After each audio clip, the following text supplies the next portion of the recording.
Ever wish a key on your keyboard could do something instantly?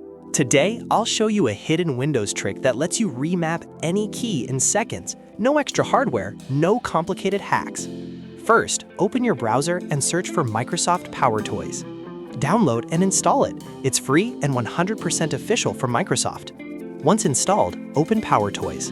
On the left menu, click Keyboard Manager and turn it on. Then click Remap a key and tap the plus button. Now it's time to choose your key. On the left, select the key you want to change. On the right, select the function you want it to perform. It could be turning caps lock into control or any key combination you prefer. Once you've made your selection, click OK, then continue anyway if prompted.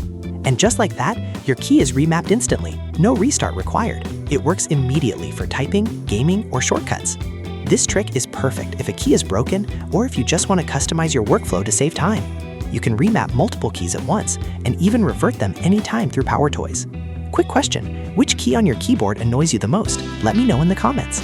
If this video has helped you, don't forget to like and subscribe for more tech tips and hidden Windows tricks.